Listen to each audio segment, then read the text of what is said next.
Puji nama Tuhan, hari ini kita akan masuk kepada seri terakhir di sermon series Suffering and Weakness, penderitaan dan kelemahan kita, dan juga seri ketiga dari Mazmur 88. Kalau di bagian pertama dari Mazmur 88 kita belajar mengenai ratapan yang tidak terhenti, lalu bagian kedua Celinda kemarin membahas mengenai iman dalam keheningan, dan pada hari ini kita akan belajar mengenai adakah harapan dalam kegelapan. Diambil dari Mazmur 88 ayat 14 sampai 19. Sekali lagi saudara, mari kita melihat firman Tuhan sebagai alat atau sarana anugerah untuk melegakan kita, merefresh kita, tetapi juga untuk mendewasakan kita. Amin saudara, kita mendengar firman Tuhan untuk mendewasakan kita. Nah, mari kita mulai saudara. Suatu saat saudara, ada seorang pendeta yang berkelakuan baik dalam kehidupannya. Dia setia, dia menjadi hamba Tuhan yang gak neko-neko, merendah hati. Nah, suatu saat ditabrak mobil, lalu dia terangkatlah ke akhirat gitu ya. Wah, tiba-tiba ketemu seorang malaikat. Wah, selamat datang hambaku. Gitu. Karena engkau baik, saya akan menunjukkan inilah surga. Wah, di sana ada kemuliaan Tuhan.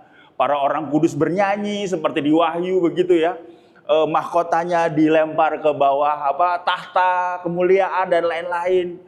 Lalu dia berpikir, wah, indah sekali ya ini surga ya. Iya. Kenapa? Boleh nggak saya ngintip neraka? Dia bilang gitu. Oh boleh, karena kamu adalah hamba Tuhan yang baik.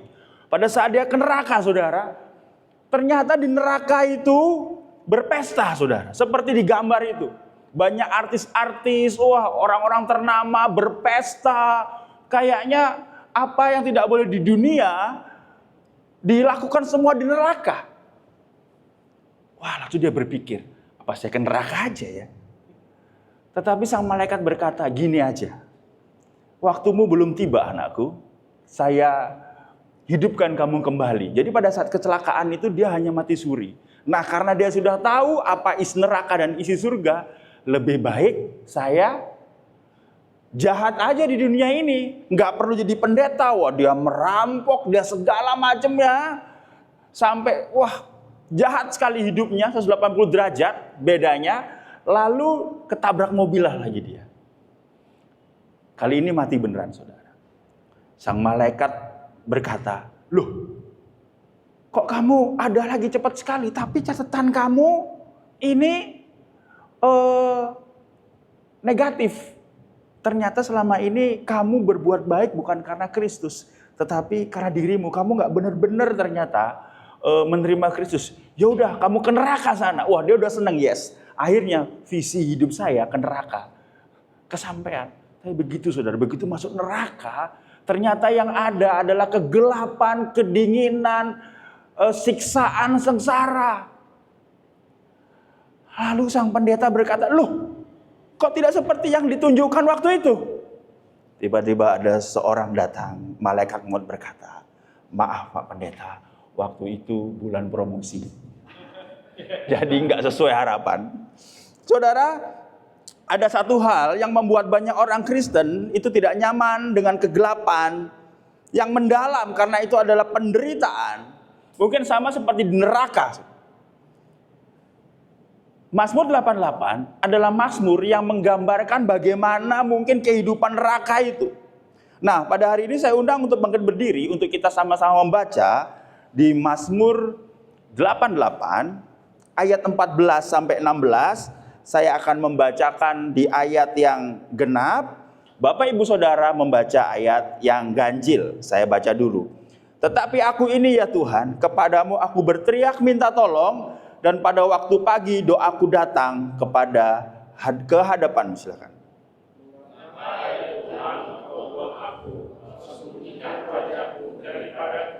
Aku tertindas dan menjadi incaran maut sejak kecil. Aku telah menanggung kengerian daripadamu. Aku putus asa.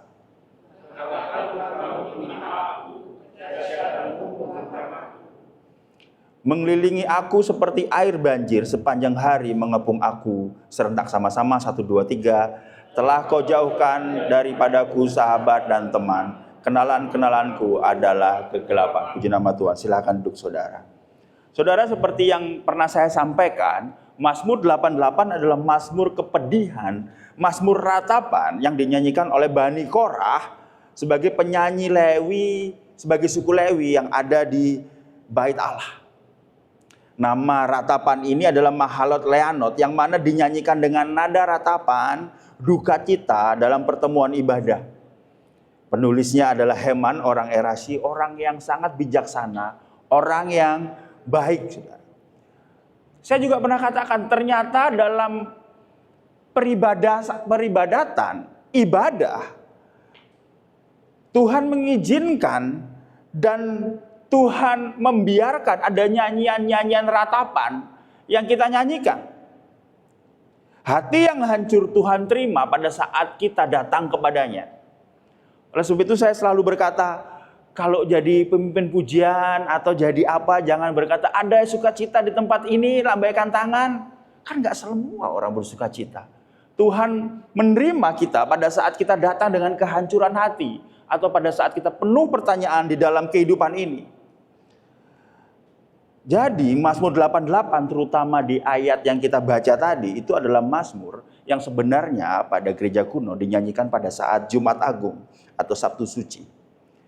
Tapi saudara, kita merasa anti pada saat di gereja dengan ratapan dan kesedihan. Orang Kristen gak boleh ngomong ratapan, orang Kristen gak boleh ngomong kesedihan. Sehingga seperti Celinda tadi sampaikan minggu lalu, ada gap antara realita seperti Mazmur 88 dan juga berita-berita yang diberikan oleh gereja. Jadi ada semacam orang Kristen harus bersuka cita dengan realita tentang Mazmur 88 yang kita bacakan. Kita terbiasa dengan pesan-pesan yang mencerahkan, yang menjanjikan kemenangan, sukacita, termasuk khotbah-khotbah yang menawarkan solusi, tanpa melihat maksud Tuhan dalam season kehidupan kita. Kita diajarkan bahwa iman adalah sebuah jalan menuju kebahagiaan. Pada saat kita seperti ada masalah, orang-orang selalu berkata kurang iman. Sepertinya kita diajarkan bahwa iman adalah sebuah jalan kebahagiaan. Bahkan kita menyanyikan lagu-lagu tentang betapa indahnya kehidupan bersama Kristus. Tapi yang perlu kita ingat, ada kalanya hidup itu seperti di Mazmur 88, saudara. Kadang ada di atas penuh sukacita, tetapi kadang ada di bawah. Ini sebabnya Mazmur 88 ini sangat penting bagi kita untuk kita mengerti. Karena Mazmur ini memberikan izin bagi kita untuk jujur tentang rasa sakit dan kehilangan yang paling dalam, termasuk saat kita dalam kegelapan. Apalagi kegelapan yang menjadi teman baik kita. Di akhir Mazmur 88 dikatakan bahwa kegelapan, darkness is my best friend. Kegelapan adalah sahabat saya. Pada hari ini kita mau hadir untuk kita merangkul bahwa pada saat kita di gereja, kita dapat kok berkata kepada Tuhan, Tuhan kenapa hidup saya begini? Elizabeth Elliot lahir tahun 1926, meninggal 2015, seorang misionaris dan penulis Kristen, saudara. Dia bersama suaminya dan juga anaknya melayani suku Waorani di Ekuador. Tetapi beberapa tahun kemudian suaminya dibunuh oleh suku yang dia layani. Dan menjadi headlines di Amerika, tetapi ini bahwa banyak pertanyaan, kok misionaris bisa mengalami hal seperti itu ya? Atau pada saat kita bawa ke dalam diri kita, kok bisa ya orang baik mengalami seperti itu? Tapi ini saudara, bukannya dia mundur, tetapi dia bahkan menulis sebuah buku dengan judul Through Gates of Splendor. Yang mana saudara, dia mau bangkit, dia mau menyongsong masa depan. Bahkan pada tahun 1958 bersama anaknya, dia kembali ke Ekuador untuk melayani suku yang sama. Di saat bersamaan ada sebuah tragedi, tapi di saat bersamaan Elisabeth Elliot ingin terus mempermuliakan Tuhan. Tetapi ini kenyataannya. Christians experience unresolved tragedies in this life. Orang Kristen mengalami tragedi yang tidak dapat dijelaskan dan diselesaikan dalam kehidupan. Orang Kristen mengalami tragedi yang tidak dapat dijelaskan dan diselesaikan dalam kehidupan. Bahkan kita mungkin tidak pernah tahu jawabannya. Dan terus menjadi misteri sampai kita nanti di surga dan kita menemukan jawabannya. Kita bertanya mengapa begini, mengapa begitu. Tetapi kita tetap tidak tahu jawabannya. Karena apa? Karena ada sebagian kehidupan kita yang merupakan misteri. Tetapi apa yang pemazmur harapkan sebenarnya? Dari Mazmur 88 terutama teks yang kita baca tadi. Ada dua saudara. Yang pertama, pemazmur ingin Allah itu tidak diam dalam kegelapan, dalam keterpurukannya. Dan kedua, pemazmur ingin Allah menyelamatkan dirinya dari murkanya sendiri. Jadi saya kok dimurkai Tuhan. Nah ini kita akan bahas sedikit saudara. Yang pertama, pemazmur ingin Allah tidak diam. Dikatakan dalam Mazmur 88 14-15, tetapi aku ini ya Tuhan, kepadamu aku berteriak minta tolong, dan pada waktu pagi doaku datang ke hadapanmu. Mengapa ya Tuhan kau buang aku, kau sembunyikan wajahmu daripadaku? Mazmur ingin, Tuhan, jangan diam aja. Lakukan sesuatu untuk masalahku. Di ayat 14, pemazmur berkata, berteriak pada waktu pagi datang kepada Tuhan. Kalau Bapak Ibu Saudara baca di ayat 2, ayat 3 gitu ya. Pemazmur ini juga berkata, aku datang pada waktu malam, aku datang pada waktu siang. Artinya, pemazmur ini datang kepada Tuhan dari pagi, siang, sampai sore. Tetapi Allah menyembunyikan wajahnya. Allah tetap menyembunyikan wajahnya. Mungkin kita pernah ada di titik itu saudara. Kita berdoa di pagi hari, Allah tidak mendengar. Kita berdoa di siang hari, Allah tidak mendengar. Bahkan pada saat malam hari, Allah tidak menjawab. Dan yang kedua, pemazmur ingin Allah menyelamatkan dirinya dari murka Allah. 16-19 berkata begini, aku tertindas dan menjadi incaran maut sejak kecil. Aku telah menanggung kengerian daripadamu, aku putus asa. Kehangatan murkamu menimpa aku, kedahsyatanmu membungkam aku. Mengelilingi aku seperti air banjir sepanjang hari mengepung aku serentak. Telah kau jauhkan daripadaku sahabat dan teman kenalan-kenalanku dalam kegelapan. Pemazmur ingin Allah menyelamatkan dirinya dari murka Allah sendiri. Allah, jangan marah lagi terhadapku. Dikatakan bahwa pemazmur tertindas dan menjadi incaran sejak kecil. Menanggung kengerian, keputusasaan. Bahkan kehangatan murka, kedahsyatan yang membungkam. Bahkan ada satu frase yang mana menggambarkan semuanya itu apa? Bahwa sahabatku adalah kegelapan karena teman-temannya dibuat Tuhan menjauh. Darkness is my closest friends. Kegelapan itu teman baikku, saking gak adanya saudara. Kadang-kadang kita berpikir, saudara, kalau Tuhan diam, apakah Tuhan murka sama saya? Kalau Tuhan diam, apakah Tuhan itu membenci saya? Apakah saya punya salah terhadap Tuhan? Saudara, apapun yang kita lakukan, seberapa keras yang pemazmur katakan, tapi ini yang terjadi. Tidak ada jawaban. Tidak ada jawaban. Ratapan yang tidak terjawab tetap. Maut tetap menyelimuti. Kesendirian tetap menyekam. Dan mari kita bayangkan ini, saudara. Betapa serasa pemazmur tidak punya akses kepada pertolongan Tuhan. Sehingga kita kecewa sama Tuhan, kita marah sama Tuhan. Udah nggak usah gereja-gerejaan lagi. Doaku lo nggak dijawab. Langsung beralih saudara, marahnya sama Tuhan lalu beralih. Pendetanya lo sama aja.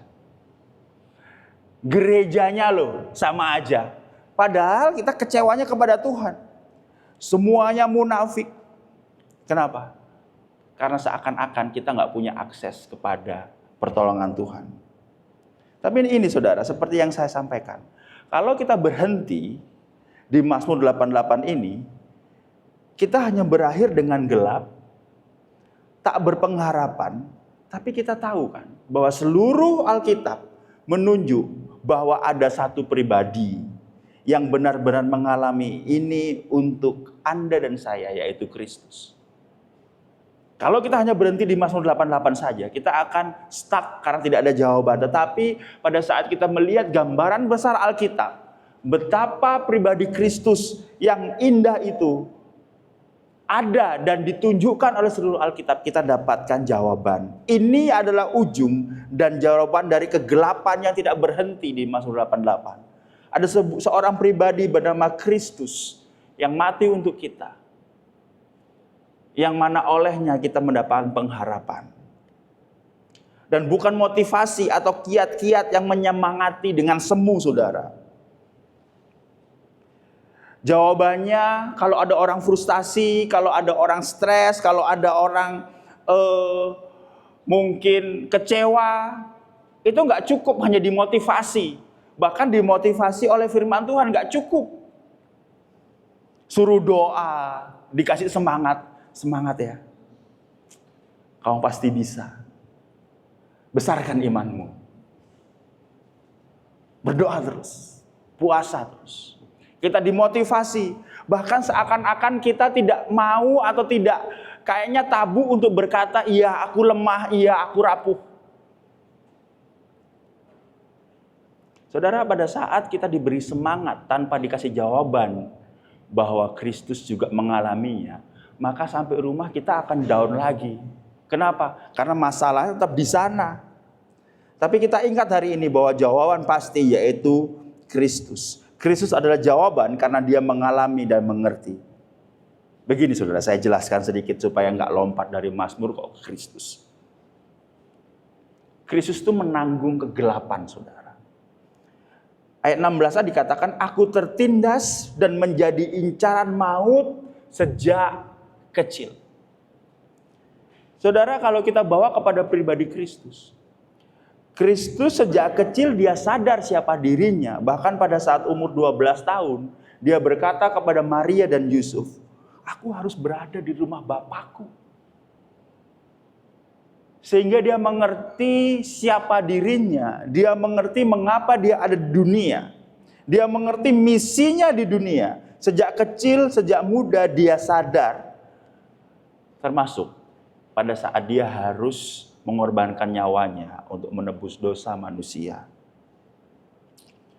Kesadaran dirinya akan Mesias, kesadaran dirinya bahwa dia adalah anak Allah, anak Daud, mencakup pengetahuan tentang kematiannya yang akan datang demi kita semua. Bayangkan saudara, dia tahu bahwa dia akan berkorban, dia tahu dia akan mati. Sebagai manusia yang sejati, dia menanggung ketakutan itu sejak masa kecilnya. Ada rasa kekhawatiran karena dia adalah manusia sejati. Tidak ada seorang pun yang bisa masuk ke dalam penderitaan itu kecuali Kristus, dan tidak ada yang pantas. Ia mengalami kengerian murka Allah yang meluap-luap akibat dosa-dosa kita dan dilimpahkan kepada Kristus.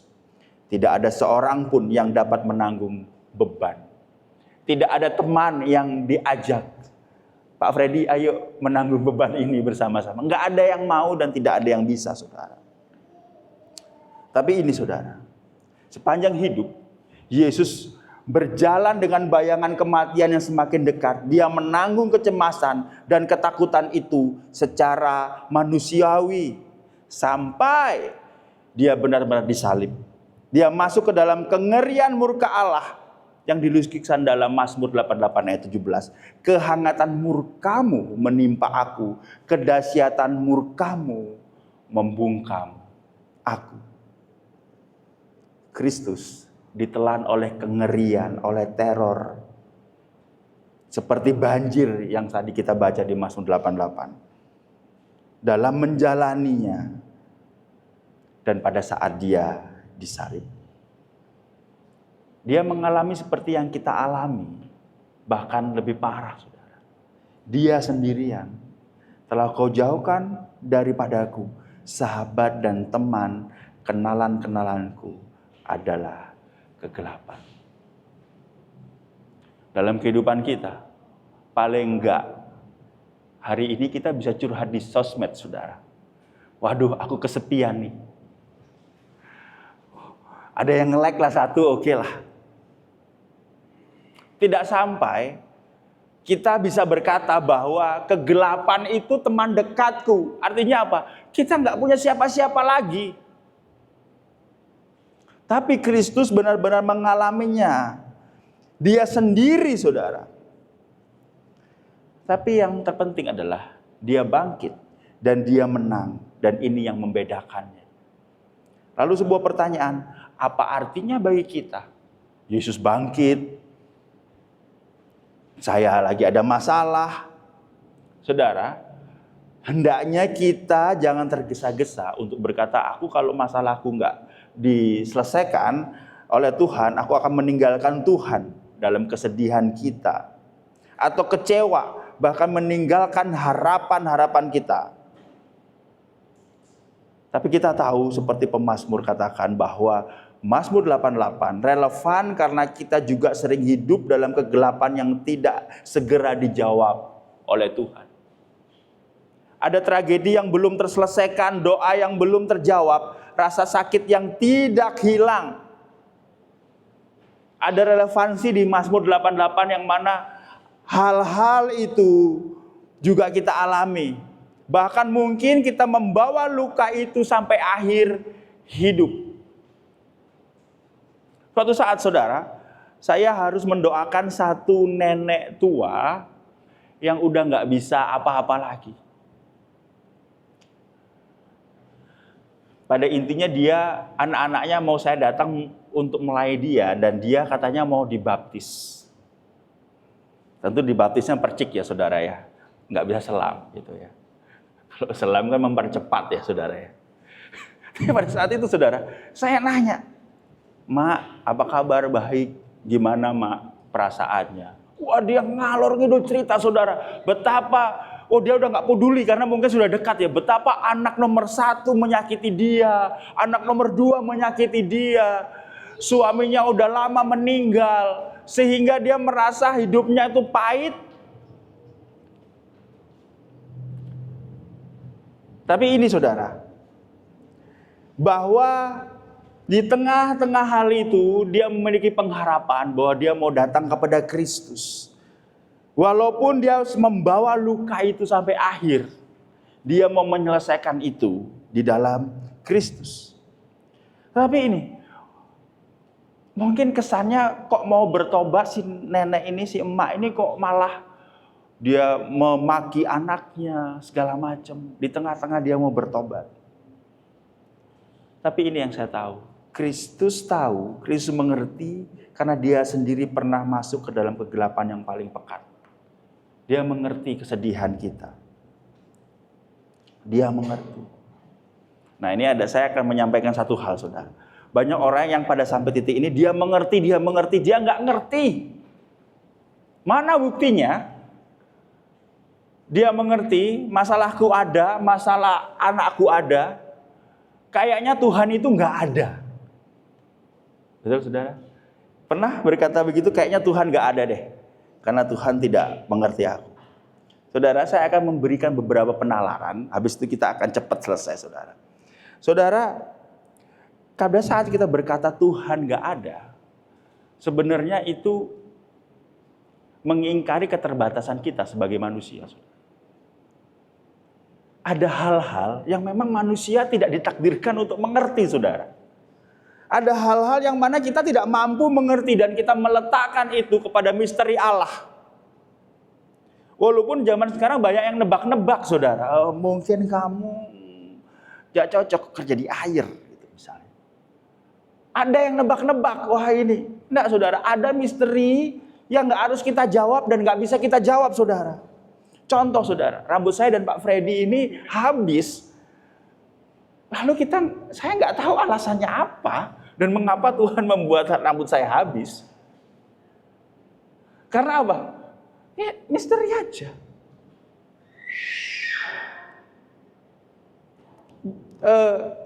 Ketidaktahuan jawaban kita tidak membuat atau membuktikan bahwa Allah nggak ada atau Allah nggak bekerja. Enggak, saudara. Tuhan memberikan misteri itu untuk kita. Tapi masalahnya kita selalu berfokus kepada misteri-misteri yang buruk-buruk. Dan kita berkata, Tuhan gak mengerti saya. Tapi pernahkah kita komplain dengan misteri-misteri yang Tuhan berikan tapi baik untuk kita? Yang bab orang tua di sini, kenapa engkau dianugerahkan anak-anak yang kau cintai? Itu misteri Tuhan, saudara. Kita nggak pernah tuh ngomong bahwa Tuhan nggak ada karena kita nggak tahu kenapa dianugerahkan anak. Atau pasangan, atau apapun itu. Atau kebaikan-kebaikan yang kita nggak tahu. Atau mungkin kita berkata bahwa Tuhan nggak ada, saudara. Pada saat kita melihat sekeliling kita, argumentasi bahwa keberadaan Allah itu bisa mengatasi segala kejahatan dan penderitaan dengan kita melihat sekeliling kita. Ciptaan kita. Apa yang Dia lakukan. Pernah nggak kita jalan-jalan lalu kita bilang, wah keren banget tempat ini.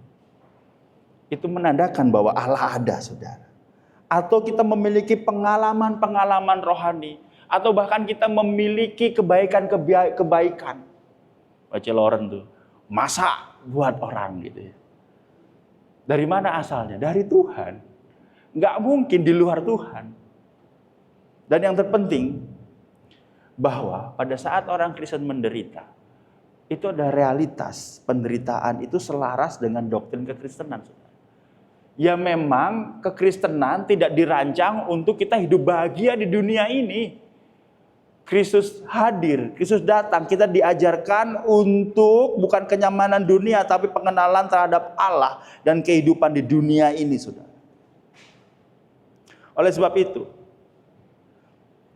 jika Tuhan tidak memberi kita kedamaian yang kita dambakan, harusnya salib membuat kita belajar untuk percaya kepadanya sampai akhir. Kalau doa-doa kita mungkin tidak seperti yang kita harapkan. Harusnya salib, pengorbanan Kristus, membuat kita belajar untuk percaya kepadanya sampai akhir. Bahwa ada harapan, ada pribadi yang mengerti saya bahkan lebih menderita daripada saya. Dan saya percaya kepada pribadi yang baik itu. Karena dia setia serta sampai akhir menopang saya. Berita Injil bukan menjanjikan semua keadaan menjadi pulih, tapi hati kita dipulihkan karena Kristus hadir dan ikut merasakan penderitaan kita. Injil nggak menjanjikan rambut saya tumbuh atau saya menjadi muda lagi atau yang sakit disembuhkan, kolesterol turun, asam urat turun. No, saudara. Tapi hati kita dipulihkan karena Kristus hadir dan ikut merasakan penderitaan kita. Melalui salib Kristus, kita memiliki harapan terbesar, saudara. Dan ini adalah hal yang paling besar, hal yang paling mulia yang ada, saudara. Hal yang paling penting yang mana Kristus telah pulihkan, yaitu apa? Melalui salib Kristus kita memiliki harapan terbesar. kita terhindar dari dan tidak harus mengalami kegelapan dan hukuman kekal akibat dosa dan ketidaktaatan kita. Dan ini adalah sesuatu yang paling besar. Kita selalu fokus, Tuhan bagaimana Engkau menghapuskan aku. Tuhan bagaimana Engkau menghilangkan kegelapan di dunia ini. Bosku itu nyebelin.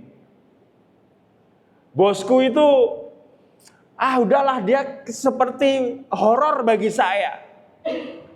Seringkali kita fokus di situ. Dan tidak apa-apa engkau berdoa itu, Tuhan berikan aku hati. Tapi kita juga harus fokus. Dan kita harus mengerti bahwa Allah telah mengirimkan anaknya yang tunggal untuk mati di kayu salib agar kita memiliki harapan terbesar. Yaitu apa? Kita terhindar dan tidak harus mengalami kegelapan dan hukuman kekal akibat dosa dan ketidaktaatan kita. Kita pikir hal yang paling ngeri kalau persoalan dan penderitaan kita di dunia ini tidak dapat diselesaikan. Salah, saudara. Hal yang paling ngeri adalah pada saat kita terpisah dari Bapa dalam kekekalan akibat dosa. Dan Kristus telah menyelesaikan itu. Solusi untuk masalah terbesar manusia, yaitu dosa, ditemukan di dalam kehidupan yang sempurna, kematian sebagai kurban, dan kebangkitan yang mulia dari Yesus Kristus. Kasih Allah yang sempurna dan keadilannya bersatu padu untuk menjumpai semua orang di dalam penebusannya, saudara. Penebusannya itu layak, memadai, cukup, dan bersifat kekal. Kenapa? Karena kita tidak bisa menyelamatkan diri. Saudara, saya itu orangnya nggak jorok-jorok banget, tapi nggak bersih-bersih banget. Nggak kayak istri saya. Istri saya itu bersihan, saudara. Bersih lah pokoknya. Ini gini, ini bersih. Wah, gimana?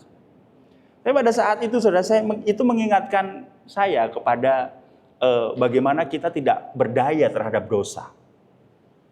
Bayangkan, saudara, sebelum saya menikah, saya orang yang kotor, tidak sebersih istri saya. Kadang saya ada mbak yang bersihin. Ya, 2 minggu 1 kali dibersihin, setelah itu nggak bersih. Mencoba konsisten nggak bisa, saudara. Kenapa? Saya tidak bisa menjaga kebersihan. Walaupun sudah dibersihkan oleh mbak, nggak bisa dibersihkan. Sampai saya menikah dengan istri saya, dan rumah saya dijaga dengan bersih. Agar terus bersih, karena saya tidak mampu membersihkan. Rumah saya bersih bukan karena saya tidak mampu membersihkan dengan konsisten. Hari ini bersih, 2 minggu lagi kotor lagi. Dan saya tetap malas membersihkan. Tetapi kebersihan rumah saya gantungkan kepada istri saya. Kenapa? Karena saya tidak mampu hidup bersih. Begitu juga dengan kita, saudara. Seberapa sering kita membersihkan rumah kita. Besok kita berbuat dosa lagi, besok kita berbuat dosa lagi, kita bersihkan lagi. Besok kita berbuat dosa lagi, kita mengandalkan kekuatan kita untuk kita bisa hidup bersih. Tapi puji nama Tuhan, kita memiliki solusi masalah terbesar kita, yaitu dosa, hidup kotor dan bobrok.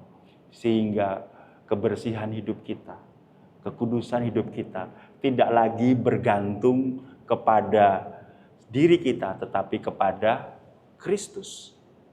Sehingga apa, saudara? Karena saya kurang bersihan dan istri saya bersihan, saya ngikut, saudara. Oh iya ya, harus matiin lampu. Oh iya ya, harus lipat selimut. Sehingga kita dimampukan untuk hidup lebih baik, hidup lebih bersih. Karena apa? Bahwa ada Kristus yang menanggung kita, saudara. Kita terbebas dari dosa bukan tergantung kita, tapi ada satu pribadi, Kristus. Jangan berpikir kita bisa hidup layak dan mampu, karena pada dasarnya kita adalah bobrok, kotor, dan jorok, saudara. Saudara, saya tutup dengan ini, saudara. Elisabeth Elliot yang tadi, saudara. Setelah kejadian itu, dia banyak diundang oleh gereja-gereja. Tipikal banget ya. Wah, ada ini nih, dia diundang sama gereja-gereja untuk kesaksian. Diundang sama gereja A untuk kesaksian. Nah ini true story. Diundang gereja B, wah kok hebat ya. Suaminya dibunuh, lalu dia pulang ke Amerika bikin buku, lalu dia balik lagi ke Ekuador untuk melayani suku yang sama. Keren ini. Wah saya kalau jadi gembala, tak undanglah Elizabeth Elliot ini ya saudara ya. Tapi saudara, yang tidak diketahui orang dan orang-orang tidak mengerti adalah ini. Elizabeth masih merasa sedih karena peninggalan suaminya, karena suaminya meninggal. Saudara. Elizabeth masih sedih. Dia bahkan masih merasa sendiri dan kesepian. Bahkan dia merasa anaknya udah gak ingat papanya lagi. Dia bahkan dalam perjalanannya ditinggal oleh rekan pelayanannya, saudara. Dan beberapa tahun kemudian dia menikah lagi. Dan suaminya yang baru ini meninggal juga karena sakit kanker. Cancer, saudara. Padahal Elizabeth juga udah berdoa, saudara. Saudara, kita mungkin memikul gejolak emosi hingga akhir hayat kita. Kita mungkin tak pernah tahu jawaban atas pertanyaan-pertanyaan hidup kita. Yang mana sangat menyakitkan kita. Dan mungkin jawabannya sampai kita dapat jawaban clear-nya pada saat kita di surga bersama Bapa. Karena Tuhan seringkali membiarkan kita dalam kemisteriannya, saudara, untuk terus percaya kepada Kristus. Saudara, yang menyedihkan adalah orang-orang yang memanggil Elizabeth kesaksian, memanggil Elizabeth untuk berkhotbah, hanya ingin mendengarkan bagaimana Ibu Elizabeth ini melewati masalahnya, menjadi kuat atau dipulihkan, atau bagaimana Elizabeth ini kok bisa jadi sukacita gitu. Saudara, dari biografinya ternyata enggak, saudara. Dia enggak pernah pulih hatinya dari kesedihan. Dia tetap merasa kehilangan. Dia tetap merasa Tuhan jauh di tengah-tengah dia melayani. Dia merasa ada banyak hal yang dia tidak mengerti kenapa Tuhan melakukan ini dalam hidupnya. Tapi pertanyaannya harusnya yang disampaikan atau yang diinginkan oleh gereja-gereja yang mengundangnya adalah ini. Bagaimana Elizabeth tetap percaya dan terus berjalan dalam penderitaan dan kesunyian hidup bersama Kristus. Sekali lagi, bagaimana Elizabeth bisa terus berjalan dan percaya dalam kesunyian dan penderitaan hidupnya bersama Kristus. Tuhan tidak memberikan kedamaian yang Elizabeth dambakan. Namun Elizabeth percaya kepada Tuhan sampai akhir. Bahwa Kristus juga merasakan dan menemaninya.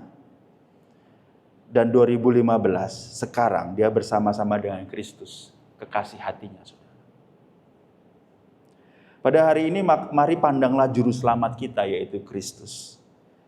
Kita belajar untuk mempercayainya, termasuk dalam duka, kesunyian, dan penderitaan kita. Amin, saudara.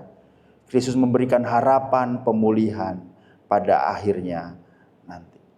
Pada hari ini, saat engkau berada dalam kegelapan, jangan merasa sendiri. Ingat, Kristus sudah masuk ke kegelapan itu lebih dalam daripada siapapun.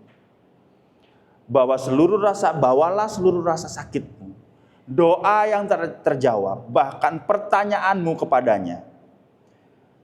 Injil memberi jaminan bahwa kegelapan bukanlah kata akhir dalam kehidupan ini. Pada hari ini saya undang kita semua untuk bangkit berdiri. Saya minta keyboard untuk maju. Ada dua pertanyaan reflektif yang kita akan saya beri kesempatan untuk kita semua untuk bisa merenungkannya. Dalam kesendirian terdalam saya dan saudara, siapa yang saya dan saudara percaya dan benar-benar mengerti kita? Mungkin tidak ada yang bisa kita percaya. Orang terdekat pun enggak saya percaya, pastor. Orang terdekat pun yang harusnya saya percaya enggak saya percaya. Tapi pertanyaan kedua, apakah saya sungguh-sungguh percaya kepada Yesus? Yang mungkin orang semua nggak percaya, tapi kita punya Kristus. Adalah Allah yang tidak akan pernah meninggalkan kita, saudara. Kita mau percaya ini, saudara. Tapi pertanyaan dalam judul khotbah kita pada hari ini, adakah harapan dalam kegelapan? Jawabannya ada, yaitu di dalam Kristus. Mari kita berdoa. Tuhan, pada hari ini kami telah mendengarkan firman Tuhan. Taruh firman Tuhan dalam hati kami, meteraikan firman Tuhan dalam hati kami. Walaupun apapun yang terjadi, kami mau terus percaya kepada Kristus. Walaupun doa kami, permasalahan kami jauh dari jawaban, tapi kami tahu ada Kristus yang menopang. Dan kami tahu kegelapan di dunia ini tidak bisa dibandingkan dengan kegelapan yang kami terima di luar Kristus. Tapi puji nama Tuhan, melalui pengorbanan Kristus kami mendapatkan terang yang kekal. Bahwa pengorbanannya cukup, pengorbanannya layak dan bersifat kekal. Terima kasih Tuhan, terima kasih. Dalam nama Tuhan Yesus kami berdoa dan mengucap syukur. Haleluya, amin.